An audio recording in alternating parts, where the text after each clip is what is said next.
বিশ্বকাপ ফুটবল এলেই আমরা সবাই পল দ্য অক্টোপাস হয়ে যাই। খেলা নিয়ে নানান রকম ভবিষ্যৎবাণী করি এবং তা নিয়ে চর্চাও চলে ব্যাপক। আমাদের সাধারণ মানুষদের মধ্যে যদি চর্চা চলে এটা যদি ভাবেন তাহলে ভুল। স্বয়ং ফুটবলাররাও এগুলোতে প্রভাবিত হন। কোন মাত্রায় সেই প্রভাবটা যে নেইমার পর্যন্ত এই বিশ্বকাপে জাপানের বিপক্ষে ম্যাচ জয়ের পরে তার সোশ্যাল মিডিয়াতে রিয়্যাক্ট করেন। এখন আগামী পরশু বাংলাদেশ সময় শুক্রবার দিন পেরিয়ে রাত পেরিয়ে ভোর ৪টার সময় আর্জেন্টিনা রাউন্ড অফ 32 যে ম্যাচ খেলতে নামছে কাবো ভের্দের বিপক্ষে, সেই ম্যাচটা নিয়ে আমিও একটা ভবিষ্যৎবাণী করি। লিওনেল মেসিকে নিয়ে আমিও একটা প্রেডিকশন করি। এমনিতেও আমার প্রেডিকশন গেম তো খেলতে মজাই লাগে এবং সেখানটাতে আপনাদের বিভিন্ন রিঅ্যাকশন দেখতেও মজা লাগে। অবশ্য মেসিকে নিয়ে আর্জেন্টিনাকে নিয়ে আমি যে ভবিষ্যৎবাণীটা করব, সেইটা আপনি আসলে হেসেই উড়িয়ে দিতে পারেন। কেন? কি কারণে? দেখেন, যেটা বলছিলাম যে বিশ্বকাপ আসলে আমরা সবাই পল দ্য অক্টোপাস হয়ে যাই। ২০১০ বিশ্বকাপেই তো ওই অক্টোপাস যে হচ্ছে গিয়ে যেই দিকে যাচ্ছে প্রত্যেকটা ম্যাচে রেজাল্ট মিলে যাচ্ছে এরকম নানানভাবে এরপর থেকে একটা ট্রেন্ড শুরু হয়ে গেল যে নানান পশু-পাখি, হাতি, ঘোড়া সবকিছু মিলিয়েই হচ্ছে গিয়ে ওয়ার্ল্ড কাপের ম্যাচগুলোর রেজাল্ট দেখার একটা চেষ্টা। এটা একটা ফান পার্ট। এটাকে এত সিরিয়াসলি নেয়ার আসলে খুব একটা কিছু নেই। ইনফ্যাক্ট সুপার কম্পিউটার নানান গণনা করে। ইনফ্যাক্ট এই যে এইবার জার্মান যিনি অর্থনীতিবিদ জোয়াকিম ক্লেমেন্তে, তিনি গত ৩টা বিশ্বকাপের রেজাল্ট রাইটলি প্রেডিক্ট করেছিলেন যে কারা শিরোপা জিতবে। তো এইবার তিনি ওই প্রেডিক্ট করেছিলেন যে জাপানের কাছে ব্রাজিল হেরে যাবে। ব্রাজিল যখন জাপানের বিপক্ষে জিতে গেল, তারপর নেইমার তার এক্স হ্যান্ডেলে একেবারে নাম উল্লেখ করেই এই ভদ্রলোককে লিখেছেন যে জোয়াকিম ক্লেমেন্তে পরের বিশ্বকাপে আবার চেষ্টা করেন। ওই একই দিনেই ব্রাজিলের ম্যাচের দিনেই নেদারল্যান্ডসেরও বিদায় হয়ে গেছে বিশ্বকাপ থেকে মরক্কোর কাছে হেরে। এই ক্লেমেন্তে ভবিষ্যৎবাণী করেছিলেন যে নেদারল্যান্ডস এবারের ওয়ার্ল্ড কাপ জিতবে। নেইমার আবারও ওইখানটাতে তার কমেন্টস এড করে দিয়েছেন যে আবারও ভুল। তার মানে হচ্ছে কি যে আমরা সাধারণ মানুষ যে এটা নিয়ে চর্চা করি আর আমাদের মধ্যেই এইটা নিয়ে নানান কথাবার্তা আলোচনা হয় তা না। নেইমারের মতো ফুটবলারও যখন এটা নিয়ে চর্চাটা যখন হয় একদম সোশ্যাল মিডিয়াতে, মানে একেবারে জনসম্মুখেই তিনি যখন এটা জানাচ্ছেন সোশ্যাল পরিসরে আরকি, মানে এই অনলাইন পরিসরে, তার মানে বোঝা যায় যে এইটাতে আসলে প্রভাবিত সবাই কম বেশি হন। এইবারের বিশ্বকাপের আবার পল দ্য অক্টোপাস খ্যাতি পেয়ে গেছেন ঘানার এক ওঝা। আফ্রিকান দলগুলোর ক্ষেত্রে এইসব টুকটাকের তো বিষয় রয়েছেই এবং তিনি কি জানি নাম, বনসাম নাম তার। তিনি আবার এইটাতে খুব বিখ্যাত হয়ে গেলেন যে হ্যারি কেইনকে গোল করতে দিবেন না। তো ইংল্যান্ডের বিপক্ষে ম্যাচটাতে ঘানার যে ছিল তখন তিনি তার এই কাজ করছিলেন নাকি এবং হ্যারি কেইন সত্যি গোল করতে পারেনি। ম্যাচ শেষে আবার তিনি বললেন, "না, হ্যারি কেইনের উপর আমার কোনো রাগ নাই। আমার পরের সন্তানের নাম হ্যারি রাখবো এবং তার উপরে থেকে আমি অভিশাপ তুলে নেওয়ার কাজ করছি।" পরের ম্যাচে গোল পেয়েছে এবং হ্যারি কেইন দেখি পরের ম্যাচেও গোল পেয়ে গেছে। ফলে তিনি এখন ব্যাপক হিট। ঘানার সেই ওঝা এইবার ভবিষ্যৎবাণী করেছেন যে কাবো ভের্দের সঙ্গে ম্যাচটা আর্জেন্টিনা হেরে যাবে। আর্জেন্টিনার এই বিশ্বকাপ থেকে বিদায় হয়ে যাবে। আমার কথা হচ্ছে গিয়ে প্রথমত এই জিনিসটাকে ফান হিসেবে দেখাটাই ভালো। নেইমার সিরিয়াস হয়ে গেছেন, আপনারাও অনেকে সিরিয়াস হন। আমার ওই প্রেডিকশন যে বিভিন্ন ভিডিওগুলি করি সেইখানটাতে অনেকে কমেন্টস করেন। ফলে নেইমারের রিঅ্যাকশন দেখে আমি বুঝেছি যে ভাই ঠিক আছে, সাধারণ মানুষ ওইভাবে রিঅ্যাক্ট তো করতেই পারেন। কিন্তু এইটাকে নিয়ে আসলে যে খুব যে সিরিয়াস হওয়ার কিছু কি রয়েছে কিনা, এবং আমি বলছিলাম আর্জেন্টিনাকে নিয়ে, মেসিকে নিয়ে আমারও একটা প্রেডিকশন এই ম্যাচটাকে ঘিরে কাবো ভের্দেকে নিয়ে রয়েছে। এমনিতেই কাবো ভের্দের ওয়ার্ল্ড কাপে খেলাটাই একটা রূপকথা। আফ্রিকার এই দেশটা, এবং তারপরে গিয়ে যখন তারা এই বিশ্বকাপের নকআউট পর্বে উঠে গেল সেটা আরো বড় রূপকথা এবং সেইখানটাতে আর্জেন্টিনার মুখোমুখি ওটা আরো বড় রূপকথা। এটা তাদের গোলকিপার ভোজিনিয়া বলুন কিংবা তাদের দলের প্রত্যেকের জন্যই সারা জীবনের মতো গল্প করার রসদ তারা পেয়ে যাচ্ছে যে বিশ্বকাপ খেলেছি, সেখানে আমরা নকআউট পর্বে গেছি, সেখানে আমরা আর্জেন্টিনার বিপক্ষে খেলেছি, লিওনেল মেসির বিপক্ষে খেলেছি। ফলে এইখানটাতে তারা আপসেট ঘটিয়ে আর্জেন্টিনাকে বিদায় করে দিবেন সেই সম্ভাব্যতা ঘানার এক ওঝা তার টুকটাক দিয়ে বলে ফেলেছেন বলেই আর্জেন্টিনা হেরে যাবে, বিদায় হয়ে যাবে, এমনটা মনে করার কোনো কারণ নেই। বিশ্বকাপে আফ্রিকান দলগুলোর বিপক্ষে আর্জেন্টিনা প্রথম যে ম্যাচটা খেলেছিল ১৯৯০ বিশ্বকাপে, উদ্বোধনী ম্যাচ ক্যামেরুনের বিপক্ষে। অ্যামেজিং একটা ম্যাচ ছিল, কেননা সেইটা আর্জেন্টিনার ডিফেন্ডিং চ্যাম্পিয়ন ডিয়েগো ম্যারাডোনার দল, তারা কিনা প্রথম ম্যাচে ক্যামেরুনের কাছে হেরে গেল। ফ্রাঙ্কুইস ওমাম্বিক একটা মনে হচ্ছিল যে আকাশে উঠে একটা হেড করে গোলটা যে দিয়েছিলেন, ক্যামেরুনের ২ জন প্লেয়ার কানাবেইক এবং হচ্ছে গিয়ে মাসিং তারা লাল কার্ড পেয়েছিলেন।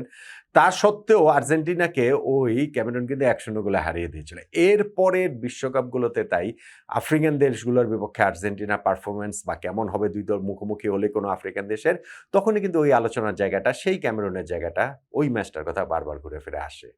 তবে বিশ্বকাপে এরপরে ৫ বার আফ্রিকান দেশের মুখোমুখি, ৭ বার ইনফ্যাক্ট আফ্রিকান দেশগুলোর ৫ বার, শুধু নাইজেরিয়ার সঙ্গেই ৫ বার হয়েছে। ৭ বার আফ্রিকান দেশের মুখোমুখি আর্জেন্টিনা হয়েছে এবং সেই ৭ টা ম্যাচেই আর্জেন্টিনা জিতেছে। যেটা বললাম ৫ বার নাইজেরিয়ার মুখোমুখি হয়েছে, গ্রুপ পর্বে সবগুলাতেই আর্জেন্টিনা জিতেছে। একবার কোট ডিভোরের মানে আইভরি কোস্টের মুখোমুখি ২০০৬ আর্জেন্টিনা জিতেছে।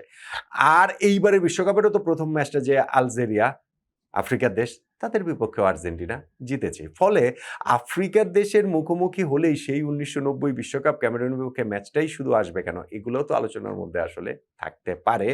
ঘানা রোঝার কথাতে ওইটা আরো বেশি করে সামনে চলে আসছে বলেই আমার কাছে মনে হয়। আলোচনার মধ্যে আরকি।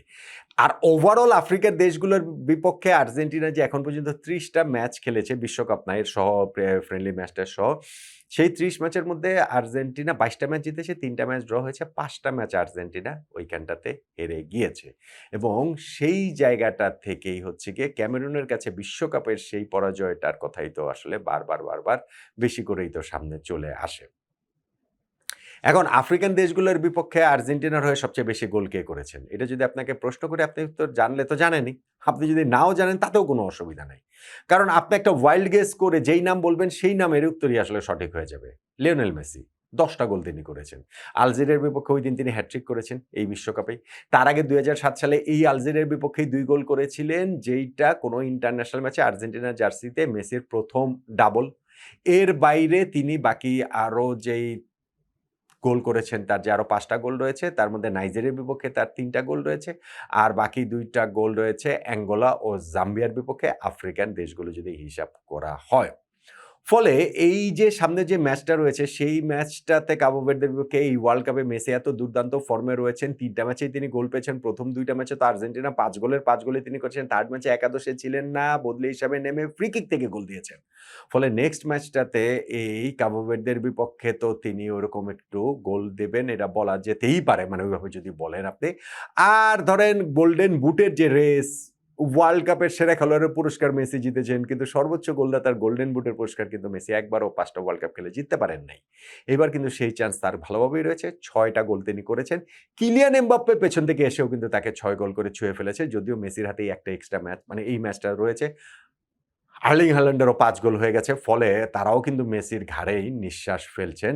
সো সেই হিসাবেও মেসির একটু এক্সট্রা তাতিয়ে থাকার কথা এই ম্যাচটা, এই কাবো ভের্দের সহজ প্রতিপক্ষ তাদের বিপক্ষে গোল করবে। আমি বলছিলাম যে আমিও একটা প্রেডিকশন করি পল দ্য অক্টোপাসের মতো। সেটা হচ্ছে গিয়ে এই ম্যাচটাতে আর্জেন্টিনা জিতবে এবং এই ম্যাচটাতে লিওনেল মেসি গোল করবেন। এবং আমি বলছিলাম যে আপনারা আমার প্রেডিকশন শুনে হাসবেন। হাসবেন এই কারণেই যে এটা অত অবভিয়াস এবং এটা যে আসলে হবেই হবে, এটার জন্য আলাদা করে প্রেডিকশন করতে হয় না যে না আর্জেন্টিনা জিতবে অতএব বা মেসি গোল করবে, অতএব আর্জেন্টিনা জিতেছে, মেসি গোল করেছে, অতএব আমার প্রেডিকশন ঠিক হয়েছে, ক্রেডিট নিয়ে নিলাম।